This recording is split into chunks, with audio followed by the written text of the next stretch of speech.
A former lawyer at News International has insisted its chairman, James Murdoch, was told that phone hacking at the News of the World was more widespread than the company previously acknowledged.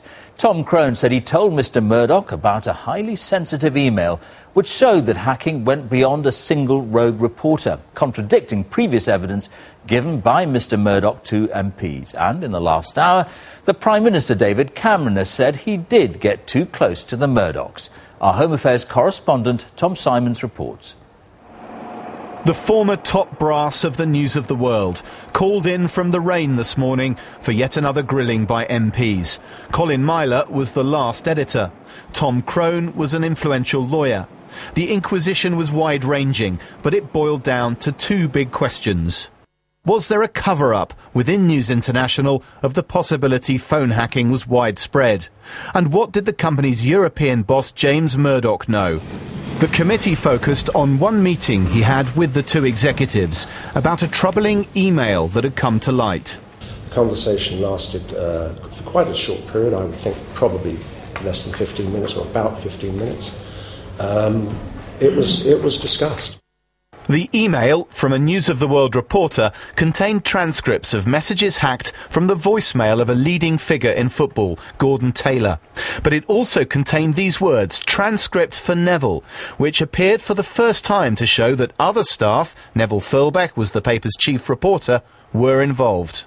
What the evidence meant was that Mulcaire's illegal activity in accessing Gordon Taylor's voicemail messages, that evidence of that had passed through our office.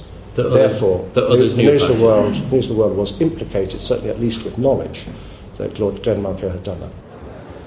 Now rewind to the July appearance of James Murdoch in front of the MPs. He said he didn't see the email and wasn't briefed on its importance. But if I knew then what we know now, we would have taken more action around that. Today's evidence, he did know. I would take it that he understood. He gave you authority to settle for the first time, he realised the News of the World was involved, and that involvement involved people beyond Clive Goodman. James Murdoch's statement this evening, as I said in my testimony, there was nothing discussed in the meeting that led me to believe that a further investigation was necessary. Today's hearing made clear News International felt it had to settle with Gordon Taylor at a cost of £425,000 plus legal fees. And the deal included a confidentiality clause to prevent 4 more hacking victims from knowing they might have a case themselves. The MPs were also told the editor at the time, Andy Coulson, was prepared to give the disgraced News of the World reporter Clive Goodman another job at the paper once he'd served his sentence for phone hacking. In the last hour, the Prime Minister, who gave Mr Coulson himself a second chance, has been facing the questions.